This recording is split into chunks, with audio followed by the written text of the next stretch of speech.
Buenas noches a todos. Vamos a continuar con la cuarta Mishnah del cuarto capítulo del Pirkei Avot, que dice lo siguiente: Rabbi Levitas Ish Yavne Omer. Rabbi Levitas Ish Yavne es una expresión un poquito diferente a como lo llaman los demás Jamim. Lo llama el hombre de Yavne. Ish Yavne. Yavne es un lugar en Israel muy conocido. Yavne fue una gran ciudad de los Jamim que después de la destrucción del templo fue la capital del estudio del conocimiento. Y al llamarlo Ish Yavne, hombre Yavne, significa que era dirigente, que era de los más importantes. Por eso usa este término particular, el hombre, como decir, el personaje, el hombre de Yavne. Efectivamente, Rabbi Levitas era uno de los más importantes o dirigentes de los Jamim de Yavne. Ok. Dice, bueno, voy a leerlas. Es una Mishnah que tiene dos conceptos diferentes en una. Voy a leerlo nada más, traducir, y ahorita voy a hablar un poquito de Rabbi Levitas y después vamos a analizarla más profundamente. Dice así: Meod, meod, ebe shefal ruach. Utiliza un término repitiendo. Meod, meod, que dice mucho, mucho, o más bien en extremo, sé modesto, que dice de espíritu modesto. Así dice shefal ruach, que dice de bajo espíritu, que dice ser humilde, se refiere, obviamente. Dice shetikvat enosh rima, porque el porvenir del hombre, o la única esperanza, que dice que al final va a llegar a ser rima, a polvo, que lo van a comer los gusanos. Dice, ¿de qué puedes presumir? En un momento lo vamos a explicar. Y sigue diciendo otro Ham, que también era de Yavne, Rabbi Yohanan ben Beroká, Omer, dice así: Kol mejalel shem shamayim baseter, nifraim mimenu bagalui. Toda aquella persona que profana el nombre de Dios, incluso de forma oculta, que en un momento lo voy a explicar, pero lo hacen y se recibe su lección o su castigo de forma pública. Tan grave es profanar el nombre de Dios que incluso que lo hizo sin intención total, sin querer o a propósito, en el Hilul Hashem se toma en cuenta por la gravedad que tiene. En un momento, como dije, vamos a analizar cada cosa porque está muy difícil de entender esta Mishnah. Voy a comenzar, antes de la explicación, con Rabbi Levitas. Realmente, en el Talmud no se habla prácticamente de él, de este Rabbi Levitas. Busqué muchísimo, encontré en un Midrash que se encontró de un manuscrito, solamente una historia muy interesante, pero detectivesca. Es una historia así como policíaca que habla acerca de él. La voy a compartir con ustedes porque está interesante. Nada más nos demuestra lo inteligente que era este gran jajam. Por algo era Ish Yavne, el hombre de Yavne, era muy, muy inteligente. Y cuentan lo siguiente: el gobernador romano, porque eso fue después de la destrucción del templo, el que gobernaba Yavne, esa ciudad de parte de los romanos, se llamaba Lulianos. Cuentan que en una ocasión él salió con su hija mayor a un asunto y entraron a su casa, porque era muy, muy rico él. Entraron a su casa asaltantes y asesinos, se robaron todo lo que tenía. Antes no había bancos en esa época, tenía todas sus joyas, demás en su casa, y asesinaron a su esposa, 2 hijos y 2 hijas. Los únicos que se salvaron porque no estaban en la casa fue él y su hija mayor. Fue una masacre y se llevaron todo lo que había en la casa. Obviamente que cuando él llega a su casa y ve esa masacre, no nos podemos imaginar, ¿no?, su reacción. Bueno, la cosa es algo que, además del dolor y el sufrimiento que tuvo, y él era el gobernador, él decidió que por todos los medios va a dedicar el resto de su vida para encontrar a esos asesinos y vengarse de ellos. Y empezó a mover todo los medios que tenía. Pasó un tiempo y no había manera. No los podía ubicar. Antes no habían huellas digitales y todos esos sistemas tan sofisticados que hoy tenemos, ni habían cámaras que los podían detectar por vía satélite, y etcétera, ¿no? Todos los medios que hoy es mucho más fácil. Pero en ese entonces, pues no había testigos, no había pruebas, y él no podía, obviamente, superarlo. Vivía angustiado y toda su dedicación era eso. Sus allegados, cuando vieron que intentó todo y no lo lograba, le dicen: mira, sabemos que los sabios, los jamim de los judíos son muy sabios. Lo que puedes hacer, llama al rabino principal, que es el rabino de aquí, y exígele que tienen que encontrar a esos ladrones y asesinos. Que de lo contrario vas a aniquilar a todos los judíos de Yavne. Así era. Antes no había democracia, ni leyes, ni derechos, y más los romanos que cada ratito sacaban una nueva ley y mataban, asesinaban. ¿Ok? Se le hizo fácil, efectivamente lo llama a este Rabbi Levitas, del que habla esta Mishnah, y le dice: pasó así, asesinaron a mi esposa, mis hijos, y tienes tú, con tu sabiduría, con tu inteligencia, los tienes que encontrar a los asesinos. De lo contrario, obviamente, por una parte le pidió: y te voy a dar recompensa si lo haces, y por otra parte la amenaza, que bueno, las consecuencias graves que si no lo haces. Bueno, le pidió por lo menos que le dé un tiempo. Le pidió por lo menos 3 meses para buscar todos los medios, a ver cómo podría descubrirlos. Bueno, total, se puso a analizar, a pensar, ahora sí, estrategia policíaca y detectivesca, porque no era profeta. Mencionamos en alguna ocasión que a veces Dios hacía un milagro, pero esa era la excepción. Lo normal está escrito: Jajam Adif Minavi. Un sabio, un inteligente, es superior o más valorado que un profeta. ¿Por qué? Como un profeta, pues, llegar a un nivel que no podemos imaginar, hablar con Dios, es cierto. Pero el profeta no tiene mucho mérito, porque lo que él sabe, lo que él ve a futuro, lo que profetiza, es lo que Dios le dijo. Pues eso cualquiera, tiene que estar en nivel para poder dialogar con Dios. Pero un sabio, un inteligente, no es con profecía. Él tiene que analizar y buscar, que es con su inteligencia, y ahí tiene mucho más valor porque es con su esfuerzo, no es simplemente lo que Dios le dijo. Entonces, en muchos lugares, muchas historias se hace este comentario que se dice: Jajam Adif Minavi, que un inteligente, un sabio es más que todavía que un profeta. Y aquí usó toda su sabiduría que tenía y su inteligencia para el estudio, lo utilizó ahora sí para descubrir a estos asesinos. ¿Qué hizo? Planeó lo siguiente: escogió 2 de sus alumnos, pero los que veía que tenían más valor y astucia e inteligencia, vio los que eran más capaces y planeó con ellos así. A uno de ellos dijo que se disfrace de romano, se vista como los romanos, como alguien también que tenía dinero y así. Y el otro, vestido obviamente como judío, dice que vayan a las cantinas, a las más importantes, donde iban gente tanto de nivel como gente también mafiosos, por lo que hoy en día conocemos, mafiosos que tenían dinero, iban, gastaban, bebían y así. Entonces hicieron el siguiente plan.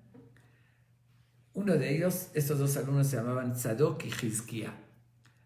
Le pidió a Hizquía que uno también era Jamim, uno de los alumnos, que él se vista como romano y vaya, se siente a beber con la gente que se veía que era de la mafia o delincuentes.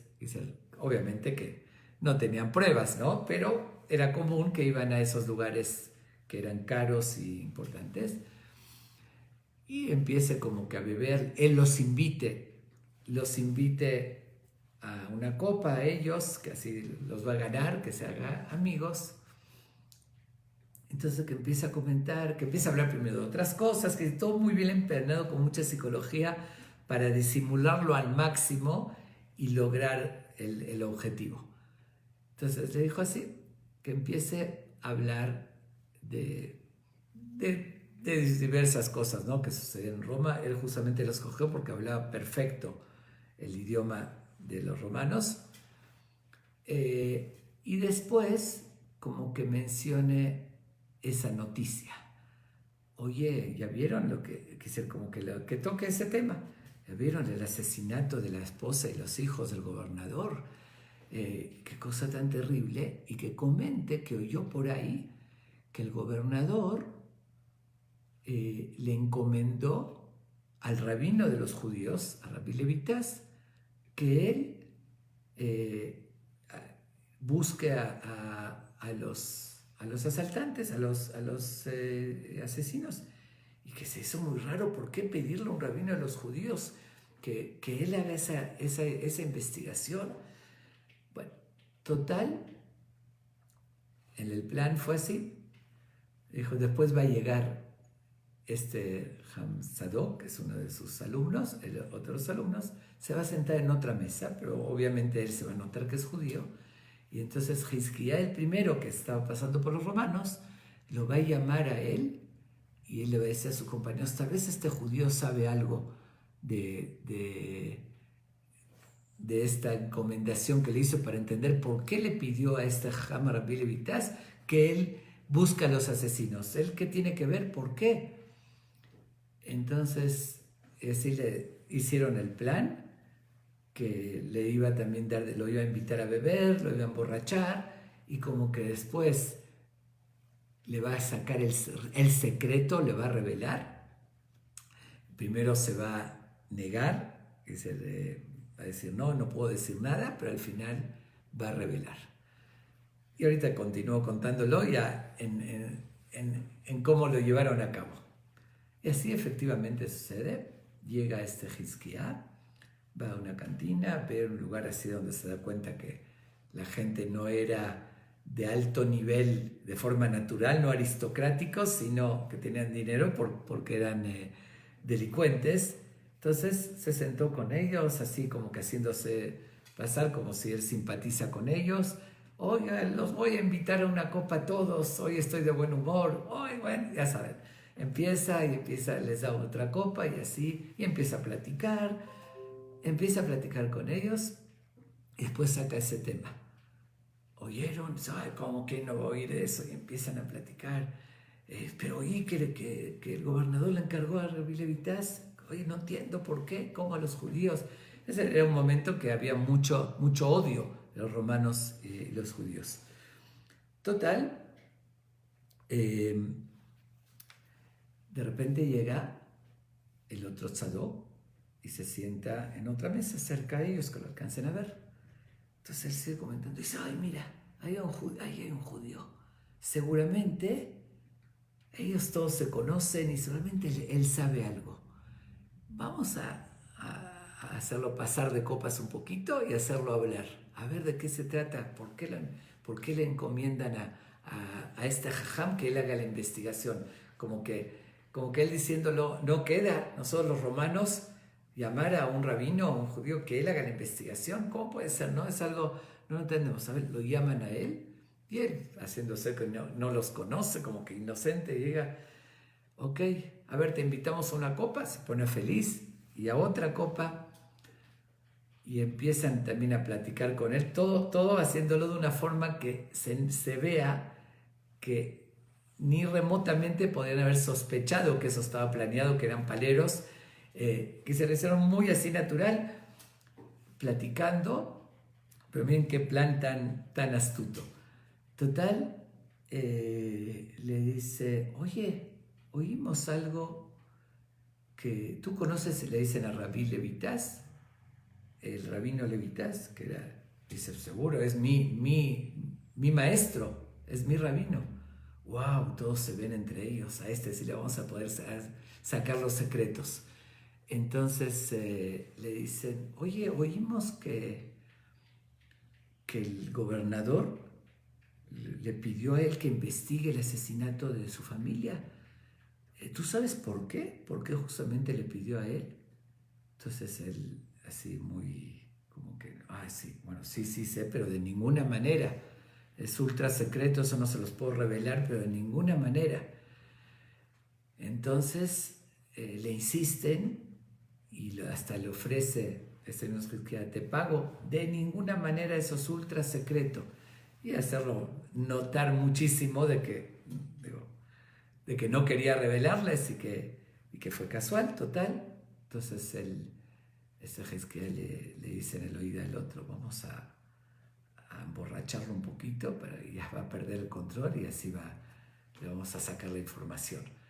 Bueno, entonces le piden, oye, tráeme, bueno, no sé qué bebida era en ese entonces, no digo whisky, pero la bebida alcohólica más fuerte y más cara, tráeme una copa para nuestro invitado y dale otra. Él se hacía un poquito así como que la tomaba y realmente no la tomaba completa, hasta que él mismo se empezó a hacer ya el borracho. Y cuando se empezó a hacer borracho, se empiezan a reír con él y dice, ya, dinos esto. Y ya saben, uno cuando está pasado de copas, ya suelta la lengua, ¿no? Y empieza, entonces, bueno, les voy a decir, pero les dice, cuidado, que no lleguen que no llegue a enterarse mi rabino, que les conté me mata, eso es ultra secreto. Y empieza así a murmurar con ellos y les dice, les voy a contar la verdad. Es decir, mi rabino fue a ofrecerle al gobernador que le deje la investigación a él y que él lo va a descubrir. Pero la verdad es que lo hizo porque él estuvo presente, justo regresaba de viaje, estaba en el camino y justo estaba ahí cuando salían los asesinos, así riéndose y comentando, ¿viste cómo la matamos? ¿Viste cómo gritó? Y así cuando vio se escondió, porque si no lo iban a asesinar a él, y los alcanzó a ver a todos y ver todo lo que comentaron, los reconoció. Entonces le dicen a él, ¿y entonces por qué no le avisó al gobernador? Le dice, pues así no iba a recibir ninguna recompensa. Si uno fue testigo no tiene ningún mérito. Entonces él se guardó el secreto y después de mucho tiempo que se volvió loco el gobernador investigando y no encontró, fue y que ofreció recompensa. También había ofrecido que el que los encuentre también le va a dar a su hija, que era muy guapa y como dije, tener mucho dinero, le va a dar a su hija que se case con ella y le va a dar una fortuna. Le dice, y por eso le pidió 3 meses para hacerse como que él lo va a descubrir, que lo va a revelar. Pero él ya lo sabe, él está contando así en secreto, él ya lo sabe. Y ¿cómo se llama? Le dicen, después de 3 meses va a ir y va a decir que él lo encontró y le va a dar a su hija y le va a dar una fortuna. Le dice, se está burlando del gobernador, le dice. Entonces él se pone así de furioso, se hace el enojado y le empieza a decir a los demás, a los romanos, le dice, vamos a permitir, si yo sería, dices, que se burle un judío de nosotros, de los romanos, si yo sería el asesino, si yo sería el asaltante, iría inmediatamente a decirle el plan y yo confesar y no permitir, igual ellos lo saben, y al final igual me atraparían, yo iría y les diría inmediatamente al rey y no permitiría que después se crea un judío que él fue el que reveló y todavía se case con su hija y todavía les dé dinero. Nos van a humillar de esa manera. Empezó así como a enfurecerse. Él también se hacía pasar como que estaba pasado de copas y los otros que estaban oyendo, no, sí, ¿cómo puede ser? Empezó a levantar los ánimos contra los judíos.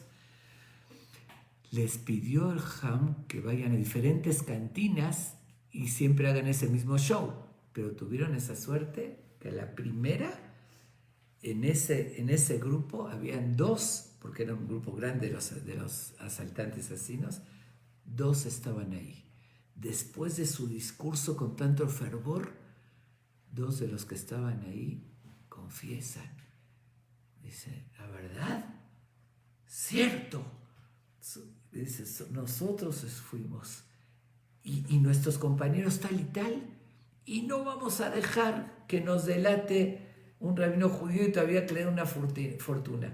Vamos a ir nosotros y pedir perdón y decir, y por delatarlo a ellos, tal vez el gobernador nos perdone. Y ya mencionaron los nombres también de los demás. Y bueno, efectivamente, inmediatamente, obviamente saliendo de ahí, le avisó a Rabino Levitas, le dijo al gobernador y atrapó a toda la banda. Y obviamente que supieron el ingenio de este Ham. Obviamente que el gobernador sabía que él no estuvo ahí ni tenía la menor idea de lo que había sucedido. Él lo contrató y lo volteó. Y así atraparon, y el gobernador se dio cuenta de veras que él estuvo meses con toda su gente por todos lados buscando, investigando, y nadie puede hacer nada. Le encargó a Ham, a Rabbi Levitas, y vio de verdad, porque se oye sencillo ya contándolo, pero el ingeniar un plan como ese, de verdad fue algo muy, muy astuto. Y bueno, ahí se ganó de verdad el respeto, el Ham de ahí, se ganó el respeto del gobernador, que lo protegió y lo admiró siempre por su gran sabiduría. Pudo vengarse de los que habían asesinado a toda su familia. Bueno, esa es la historia que encontré en un Midrash acerca de Rabbi Levitas. No encontré realmente más fuentes que hablan de él. Bueno, ahora vamos a este gran Ham, la enseñanza tan, pero tan importante que él nos transmite. Y dice así: Meod heve shefal ruach. Es de los pocos lugares que se utiliza un término de forma tan estricta. Dice, meod heve shefal ruach. Mucho. Digo, con decir mucho ya es suficiente, sabemos que es mucho. Pero cuando repite, en la Torá encontramos algunas ocasiones que la Torá dice, Vaifrot saish meod, que creció el hombre mucho, se refiere a mucha riqueza, pero es una forma de decir exagerada, como decir que fue muchísima. Y así en varios lugares, cuando dicen meod, es que es algo, como decir, muchísimo, muy mucho. Es de una forma muy exagerada, dice que hay que ser humilde. ¿Qué significa esto? Vamos a tratar de entenderlo. Y aquí utiliza un término, porque humildad en hebreo por lo general se dice anabá. Anabá significa humildad. Shefal Ruach, vamos a ver cómo lo interpreta el Maimónides. El Maimónides, justamente sobre esta Mishnah, en su comentario, él tiene un comentario importante sobre Pirkei Avot, y que tiene una introducción muy famosa que se llama Shemoná Perakim, 8 capítulos, que hablan de mucha filosofía desde Dios, la creación. Es algo muy interesante estudiarlo, se lo recomiendo mucho. Se llama Shemoná Perakim la Rambam, los 8 capítulos de Maimónides. Habla sobre las bases de la fe, etc. Y explica el Pirkei Avot, y por lo general trae una explicación breve. En esta Mishnah, que habla de la humildad, se extiende muchísimo el Maimónides, más que en cualquier otro lugar. El Maimónides tiene una visión general y él advierte que en todas las cualidades de la persona hay que aplicar siempre el equilibrio. No se puede ir a los extremos, ni en cosas que parecen buenas. Por decir, uno dice, yo soy muy espléndido y ayuda a todo el mundo. No, tampoco no exageres. Quiere decir, porque si exageras y demasiado espléndido, puedes afectar tu futuro y tu familia. Quiere decir, no a un grado que puedas afectar a tu familia. Si uno a veces da todo lo que tiene, pues también él tiene obligación de mantener y de vivir. Tampoco ser codo. Quiere decir, no, todo para mí, todo para mi familia. Hay que ir en el término medio. El equilibrio, es decir, ayudar a los demás, es decir, ser generoso, pero también cuidar uno lo que tiene y sus bienes. Es un ejemplo, ¿no? Y así en todas las cualidades. Es decir, uno no puede ser ni muy calmado ni muy enojón. De repente uno tiene que tener cierto carácter cuando es necesario y en general uno tiene que controlar, que es ser calmado. Y así, en cada cualidad uno tiene que aplicar en el equilibrio, y él menciona muchísimos ejemplos, que no es el tema, por eso no quiero entrar en todos los ejemplos que dice Maimónides. Pero sin embargo, dice una sola excepción, que es la humildad. Dice, la humildad, ahí no hay que ir al término medio, ahí hay que ir al extremo. Porque, dice, es tan negativo el orgullo y la soberbia, que es la madre de todas las malas cualidades. Todo se deriva de eso, del orgullo y la soberbia. Por eso dice, en eso no hay equilibrio. En eso uno tiene que ir al extremo de la humildad. Hay un pasú que dice, Toabat Hashem kol gevah lev. Dice, es la repulsión de Dios toda persona que va lev, soberbio, que se cree mucho, que se cree superior a los demás. Dios lo repudia. Dice así, dice Toabat es un repudio, dice una repulsión que Dios lo detesta. Es una expresión muy fuerte que no se dice sobre otras cualidades, porque eso lleva a la persona a perder la cabeza, a perder todos sus valores. Todo, si alguien le dijo algo que lo hirió, puede hasta asesinar. Uno puede mentir, puede robar, puede hacer todo por su orgullo. El orgullo es lo más peligroso que hay, y es tan natural en el ser humano, el orgullo, que a veces es innato, el ego y el orgullo, que a veces si uno no va al extremo no podría controlarlo. Por eso dice que en eso tiene que ir al extremo. Ahora, el Maimónides, él dice también que en las cosas que hay que tener un equilibrio, pero cuando una persona está en un extremo negativo, entonces a veces tiene que irse al extremo positivo para después llegar al equilibrio. Un ejemplo, una persona que es muy codo tiene que hacer un esfuerzo para ser muy generoso, como que irse al otro extremo. Cuando ya hace ese esfuerzo, después va a llegar, se queda en el término medio, una vez que ya lo superó. Como que para curar una enfermedad hay que atacarlo con los anticuerpos al máximo y después ya vuelve uno a la normalidad. También cuando hay un virus o cuando hay cualquier bacteria, el cuerpo produce anticuerpos mucho más de lo normal. Normalmente no produce tantos, pero para batallar con el virus o la bacteria produce muchos. Una vez que ya lo venció, ya no produce igual. Así es lo mismo. Uno tiene que producir anticuerpos, es decir, irse al extremo para poder combatir eso y llegar después al término medio. Ahora, según la opinión del Maimónides, ¿por qué aquí usó un término shefal ruach? Shafel, que dice que una persona hasta baja de espíritu, que dice algo bastante bajo. Él dice que eso es una categoría más que Anabá. Anabá, la humildad, que es lo ideal. Hay que ser humilde de forma extrema, eso sí, no medio humilde, sino extremadamente. Pero Shefal Ruach es más que eso, según el Maimónides. Es su interpretación. Hay otras interpretaciones que dicen que Shefal Ruach aquí se refiere simplemente a la humildad, que lo usó nada más con otro término. Pero según el Maimónides es más que lo que él recomienda del Anabá. Entonces, ¿por qué aquí dice el Taná? Porque dice Rabbi Levitas Shefal Ruach, todavía más que Anabá, dice Meod Meod. Podría ser con esa visión que tiene el Maimónides, que así lo entendería él, que como es tan común ser orgulloso, Entonces uno que vaya más de lo que debería llegar, más que la humildad, como que hasta rebajarse para que de esa manera, como dijimos, crear anticuerpos, irse al extremo para llegar después a la medida correcta, igual extrema, no es el equilibrio, no es entre el orgullo y la humildad algo en medio como lo demás. No, aquí quedarse en la humildad, pero irse más que eso para llegar a la humildad. Por eso dice Shefal Ruach, que es algo más todavía. Hay quien lo interpreta, ¿no? Que aquí se refiere a la humildad, porque dice Shefal Ruach, porque, como dije, la persona por el orgullo, por la soberbia, puede cometer todos los errores del mundo, humillar a todos los demás, hacer todo, hasta pleitos y guerras, todo por el orgullo. Entonces, ¿qué es eso? ¿Qué es? Lo que se le sube es Ruach. Ruach quiere decir el espíritu. Ruach es la pasión.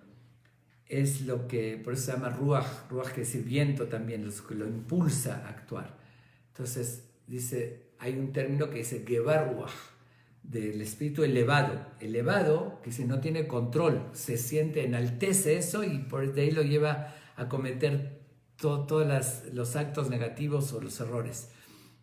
Por eso dice Shefal Ruach, que quiere decir controlarlo, bajarlo. Entonces, tener un espíritu calmado que pueda controlar sus impulsos. Entonces, se refiere a la humildad y lo utiliza con un término porque está hablando del espíritu. Ahora, como dice el término Shefal, que dice Shafel debajo, no nos equivoquemos con justamente la visión filosófica del famoso filósofo del siglo XIX, Nietzsche, el famoso Nietzsche, que él justamente habla de la humildad, pero él utiliza ese concepto que una persona se tiene que humillar como si fuese un esclavo, que si fuese un esclavo, y utiliza el famoso concepto de que si le pegan una mejilla, poner la otra, como decir, rebajarse al máximo. Entonces hay quien lo puede confundir, interpretar que a eso se refiere aquí el Taná, de ninguna manera. Recordemos que por otra parte, la persona, ya lo mencionamos, y en varias Mishnayot anteriormente, y ya lo acabamos de estudiar, que está hecho a semejanza divina. Al contrario, uno tiene que conocer su valor. El peor error es, ahora sí, la falta de autoestima y degradarse a uno mismo y humillarse. Eso no confundamos con humildad. Eso sería el peor error. Uno exactamente tiene que saber el potencial que tiene y la grandeza que tiene una parte de Dios, no como lo enfoca Nietzsche, lo que es la humildad. Lo que dice aquí, como dijimos, Shefal Ruach, controlar su espíritu. Y es justamente aprender de Moshe Rabbenu. Moshe Rabbenu fue la persona de más nivel, el profeta más grande de toda la historia. Tenía todo. Él tenía, dicen que era muy fuerte Moshe, y lo cuentan cuando también la defendió a las hijas de Yitro, cuando mató al egipcio que estaba asesinando a un judío, etc. Tenía mucha fuerza física, tenía muchísima riqueza, tenía mucha sabiduría, tenía el poder máximo. Todo lo que un ser humano puede imaginarse de grandeza, la tenía en una sola persona Moshe. No había alguien más indicado para sentirse superior. Él realmente era superior. Si alguien podía presumir y decir, veo a los demás desde arriba, porque él era más en todo, profeta, el único profeta en la historia que habló con Dios de forma directa. Todos los demás profetas hablaron en trance. Él habló de forma directa con Dios. Hablar con Dios como cuates, así dice la Torá, dice, pe el pe ad verbó, boca a boca, que dice, como seríamos amigos. Habló con Dios de esa manera, tenía todo, poder, riqueza, era el más, tenía mucho de qué presumir. Y sin embargo, cuando la Torá quiso alabarlo, ¿cómo lo destacó? No dijo que era muy santo, no dijo que era muy espiritual y mil otras cosas más. Dijo, Veaish Moshe anav meod mikola adam asher al pene adama. Fue el más humilde de todos los seres que había sobre la tierra. Eso lo dice Dios. Era la persona de más alto nivel que todos los seres que habían sobre la tierra y el más humilde. A ver, ¿cómo se entiende eso? ¿Cómo se entiende que él no conocía su grandeza? ¿No conocía su nivel? Seguro que lo conocía. Si no lo hubiese conocido, no podía conducir al pueblo. no podía imponerse cuando era necesario, regañó al pueblo varias veces por los errores que cometieron. Y sí, y de forma fuerte. Entonces, ¿dónde está su humildad? ¿Cómo que era el más humilde? La humildad verdadera va por otro lado. No confundamos, con todo respeto a Nietzsche, no es la definición que da Nietzsche, no es poner la otra mejilla, ni es permitir que a uno lo humillen. No se trata de eso. La humildad verdadera es la que tenía Moshe. Con toda su grandeza, era para que se le suba y que se sienta. Oye, para que te acerques a mí, pues, ¿quién te crees que eres? Pide una cita no sé cuántos meses, a ver, te la doy. Tú a mí, tú no es nadie. Esa es la soberbia. Moshe, al contrario, dice que su suegro lo regañó, que estaba de la mañana hasta la noche se ponía a atender a todo el pueblo. El suegro le dijo, te vas a desgastar, tienes que poner encargados, no puedes. Pero él era el más, respetaba al más sencillo, al niño, al todo, de la misma manera que al más grande. Él no se sentía superior. Y debemos aprender eso, porque no tenemos razones para sentirse superior. Ni hablar que el que no tiene todas esas aptitudes, no tiene esas cualidades, ¿de qué vas a presumir? Ese sería el colmo. Como decir, un ignorante, un pordiosero, todo, que se ponga a presumir, ya es, nos reiríamos, ni tienes de qué. Pero estamos hablando del que sí tiene, el que es muy inteligente, el que tiene riqueza, el que tiene poder, el que tiene todo. En un ratito, Dios no lo quiera, pero Dios te lo dio, tienes que agradecer a Dios y reconocérselo, no por eso es superior al otro. Dios te lo puede quitar también. A ver, imaginemos todo. La máxima belleza, ¿no? Uno se cree, yo soy muy guapo. Fuerza, riqueza, poder. A ver, ¿qué más uno puede pedir? Como dijimos, todo en una sola persona. Y se siente superior, humilla a los demás. Dios no lo quiera, un resbaloncito que cualquiera le pueda suceder. Se cae por las escaleras, se deforma la cara, un golpe en la cabeza y pierde la razón, ya no es rico, no puede administrar su riqueza, ya no es guapo, ya no es inteligente, ya no es poderoso. En segundos. Y uno se cree que yo controlo el mundo. ¿Quién te crees? La verdadera humildad es la que tenemos que aprender a aplicarla, y es lógica esa humildad. Entonces, sí reconocer cada uno lo que es. Incluso está dicho, un Ham dice que un Talmid Ham tiene que tener una octava de orgullo, no de orgullo de sentir superior, para tener que lo respeten, ¿no? Por eso dice también un Talmid Ham que tiene una mancha en su ropa, es una falta grave por dos razones. Una, porque está dando mal ejemplo, y dos, porque tiene que verse bien y todo para imponer respeto. Por eso dice, sí, tiene que no permitir que lo humillen, pero eso por el respeto de la Torá, no por su persona. Su persona, dice, nadie es superior a nadie. Dice, se tiene que respetar por respetar las palabras de Dios y la Torá. Pero la verdad es que el sentirse, yo soy más, no, yo no me llevo con un joven, con un niño, yo me siento, ahí es donde está, que es absolutamente, por eso dice, meod, mucho, tienes que tener humildad, dice, shetikvat enosh rima. Aquí hay una palabra que todos se preguntan, que dice tikva es esperanza. La esperanza de la persona son los gusanos. ¿Quién espera eso? Nadie tiene esa esperanza. Dice, no, se refiere, y se dieron muchas explicaciones, ¿no? Ahí dice que tikva, que se refiere al hilo, como dice el pasuk tikva tasheni, no importa, diferentes que la verdad no quedan muy bien. Yo creo que la explicación más sencilla no quiere decir que de verdad se refiere a que uno tenga esperanza de eso, pero como si uno puede pensar, yo voy a llegar y todo, al final la única esperanza que puedes tener, que vas a llegar a los gusanos, porque esa es la verdad, el fin de toda la persona. ¿Qué tanto te estás elevando y subiéndote y subiendo la nariz? Y al final todos vamos a terminar igual. Eso es lo que quise decir, que esa es la esperanza. Vamos a seguir con la otra Mishnah, porque ya se hizo muy tarde. Yo la verdad es que hay algunas como esta que de verdad amerita, ¿no?, analizarlo. Pero quiero tratar y voy a procurar de en adelante hacer más cortas las clases como comenzamos. no pasarme de media hora, a ver si puedo, no quiero prometer. Y por lo menos donde se pueda, como máximo media hora. Y donde no, como en este caso, vamos a seguir un poquito más. Pero vamos a continuar. Rabbi Yohanan ben Beroká Omer. Rabbi Yohanan ben Beroká, aquí en la misma Mishnah pone otro Ham, que también era de Yavne. Él era alumno de Rabbi Yoshua ben Hananiah.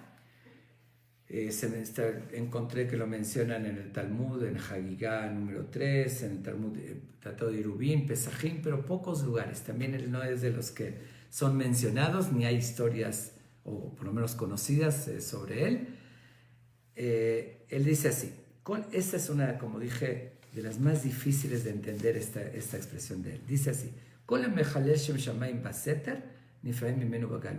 toda aquella persona que profana el nombre de Dios ocultamente, le pagan, que se le hacen, lo revelan, o que las consecuencias lo va a tener de forma abierta, que todos lo conozcan. ¿Qué significa esto? Y la pregunta es evidente, todos los comentaristas la hacen. ¿Qué quiere decir profanar el nombre de Dios ocultamente? Justamente profanar el nombre de Dios es públicamente, quiere decir profanar a los ojos de los demás. Estoy profanando la imagen de Dios, desacatando sus leyes, dando mal ejemplo. Eso es principalmente. El Hilul Hashem, que es uno de los peores pecados que hay, por eso habla tan fuerte sobre esto. Hilul Hashem es básicamente cuando uno da mal ejemplo. Y cuando más elevado, uno supuesto más importante, si es un jajam, si es alguien muy conocido en Israel, en el mundo, más grave es cuando comete un error y da mal ejemplo. Pero eso es abiertamente, entonces no cabe baseter, ocultamente no es Hilul Hashem. Sí puede haber cometido el error, pero no es Hilul Hashem, no es el nombre de Dios. Ok, también sobre esto hubo muchas respuestas y sinceramente no me voy a extender porque ya se hizo tarde. Y la verdad no voy a entrar en ellas porque estoy procurando mucho de transmitir y explicar estas Mishnayot de la forma más entendible y racional. Las explicaciones que se dan, con todo respeto, vuelvo a repetir, a mi limitado alcance, pero uso la lógica y la razón, no quedan mucho. Algunos dicen que es los 3 pecados, Avodah Zará, Gilui Shifchut Damim, idolatría, asesinato y adulterio, que uno se tiene que dejar matar, entonces aunque sea en secreto, pero igual no es profanar el nombre de Dios. Yo creo que la más entendible es una de ellas, que dice lo siguiente, que dice, no fue en público, pero sí profanó el nombre de Dios, tal vez con otra persona. Como estamos viendo lamentablemente, de repente salen las noticias en Israel, que supuestamente, no lo puedo llamar rabino, un pseudo rabino, que dirigía una yeshiva o dirigía algo, de repente se reveló, y se cumple lo que dice aquí, que después se revela y lo castigan públicamente, que abusaba de niños, o que se metía con mujeres casadas. Hubo un caso muy famoso ahorita que lo juzgaron, se escapó y esto, pero repetidas veces. Y si incluso no estoy juzgando a nadie, cualquiera puede llegar alguna vez cometer algún error, sí, pero que se haga llamar rabino y todo, y estar engañando y cometer esos pecados tan graves de la Torah, que es lo más grave, sistemáticamente, eso Hilul Hashem lo hacía con la otra persona. Imagínense el rabino engañando a una mujer casada, le hacía caer y pecaba. Esa mujer se preguntaba, oye, ¿cómo es un rabino? Después se da cuenta. O ciertos abusos, o incluso robarle a una persona, aunque sea en privado, o engañarlo, humillarlo. Lo hizo a solas, pero esa persona se quedó, hizo Hilul Hashem frente a esa persona. No es en público, por eso dice Baseter, pero esa persona se quedó como, mira, tan religioso, rabino, y mira cómo está actuando. Entonces, como cuando hablamos, no por un error una vez, sino es sistemáticamente, Dios lo desenmascara, porque después dice, mira, a ese le fue mal y era tan bueno, tan así, le fue mal. Entonces la gente va a decir, oye, no hay justicia. Entonces lo desenmascara públicamente. Y aquí aquí dice algo más que llama más la atención. Como dije, es una Mishnah muy difícil de entender. Dice, Nifraim mimenu bagalui, echad shogeg veechad mezid Hilul Hashem. Dice, incluso shogeg, significa sin intención o a propósito, igual se le paga públicamente cuando es profanando el nombre de Dios. Eso hay que entenderlo. Sabemos que, obviamente, que sin querer, bueno, ¿qué culpa tuvo uno? Cuando hablamos shogeg, sin querer, hay una diferencia de ones. Ones es fortuito, que uno de verdad no estaba en sus manos, no podía prevenir. Pero shogeg significa fue sin querer, pero podía tomar las precauciones. Un ejemplo clásico de que es sin querer. Uno se acuesta a dormir y alguien le dio una vajilla de cristal o una copa de cristal, lo que sea, ¿no? Y la dejó y la tenía que cuidar. Alguien le dio a cuidar y le pagó y todo. Y la dejó junto a su buró, que estaba al ladito de la cama. Dormido, se estiró, uno se volteó medio dormido y la rompió. Uno diría, bueno, fue sin querer, está dormido. Es cierto, pero lo que fue, ¿por qué igual se considera un error? Porque tenía que tomar la precaución de no ponerla junto a la cama, que sabe que uno accidentalmente dormido le puede suceder. Entonces algo de culpa tiene. Entonces dice, es tan grave profanar el nombre de Dios y dar mala imagen, que dice, tanto sin querer, pero con cierta responsabilidad, que cuidarse de que no hacer algo, aunque sea sin intención, pero que dé una mala imagen, tomar las medidas, obviamente intencional. Y aquí quiero hacer una aclaración porque también llega a suceder, y lo viví. Hay una diferencia de esto, que de verdad hizo algo malo a otro, o como dijo, un pecado, o le hizo algo al otro por hacer algo malo. Pero muchas veces no es así, también hay que ser justos. Hay veces el otro lo toma, algo que no le gustó, hay veces hay un juicio, o hay un ejemplo, a mí me pasó una vez un caso, ¿no?, de un divorcio, que no importa, pero que uno puede hacer lo correcto, lo que debe hacer como un rabino, la obligación de seguir la halajá, las reglas como debe ser, pero el otro no le gustó eso, no le pareció, entonces dice, ay, ¿cómo puede criticar al rabino?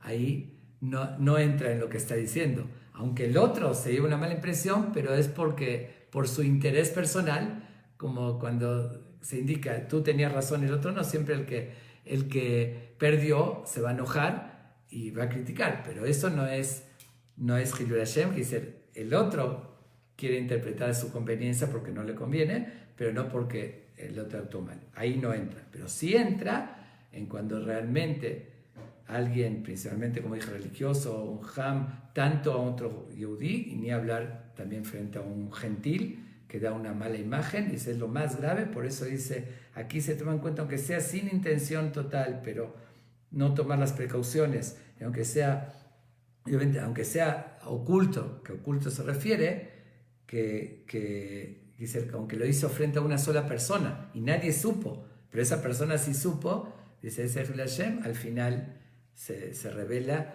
cuando es algo sistemático, porque eso es algo intolerable, que Dios se enoja mucho que se profane el nombre de Dios y que se esté utilizando, a veces se utiliza la religión de forma negativa, ¿no? Para soberbia, para poder. Y justamente lo que lleva a este Hilul Hashem es la Mishnah anterior, es lo que se relaciona con esto a cabo, lo que se relaciona con, hablamos de la soberbia. Por eso la Torah relata que Korah se rebeló contra Moshe, pero con un discurso que parecía un santo. Dijo, todos son santos, ¿por qué ustedes quieren sentirse superiores? El fondo de él, eso era Baseter, también es otra explicación. El fondo de él era la intención de él buscar poder. Y él disfrazando que esa rebelión la hacía por buena causa. Entonces dice, después Dios lo hace públicamente el castigo, como todos supieron que Korah se hundió en la tierra, que dice, Dios lo hace que se rebele. Esa es otra explicación que tiene con la misma idea, ¿no? Que cuando uno hipócritamente disfraza las cosas y es por orgullo, por eso viene esta Mishnah después de la otra que habló del orgullo, el orgullo lleva a muchas malas acciones que puede profanar el nombre de Dios y disfrazado de otra manera. Hay que cuidarse mucho de estas dos cosas, es decir, tanto de la importancia extrema que tiene la humildad y evitar el orgullo y la soberbia, y por otra parte cuidarse mucho de profanar el nombre de Dios, que es una de las faltas más graves que hay.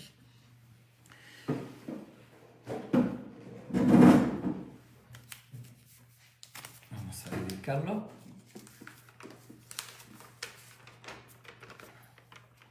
Ya sé que lo recuerdo todos los días, pero por si entró alguien que no estuvo en otras pláticas, igual vuelvo a recordar que dedicamos el que oyó este estudio, puede dedicar en memoria de un ser querido, y ahorita voy a decir el rezo dedicando eso, y cuando haga la pausa pronuncian o piensan en nombre de ese ser querido. השי שירת העונתו תחפש מאוד טוב, שמי שמנתו ביום המעבד ומנוחה נכונה, בישיבה עליונה תחכם ושכנם על הקושמותיהם שם תאמנה תחיסד, בישיבה נפש שמרטוב. רוח השם תניחם בגן עדן פטרו מן המדין, כל אותם השם ועל המלך ונכם מלכים ברחם ויחוס וחמונה עליהם, וילווה עליהם השלום ועל משכבם יהיה שלום ככתיב יבוא שלום אנחנו משכבתם ונלכחו, הם בכל וניסה שוכם בהם בכלכם ושיחו, וכן יהי רצון ונאמר אמן, וזה הלימוד לעילוי נשמתם, Navsham Betove Alinu Vezaram Mishuares, que este estudio sea para elevar sus almas, que ellos estén en el Gan Eden con Dios y su descendencia tengan larga vida y salud. Amén. Nos vemos mañana a las 8 en punto. Muchas gracias.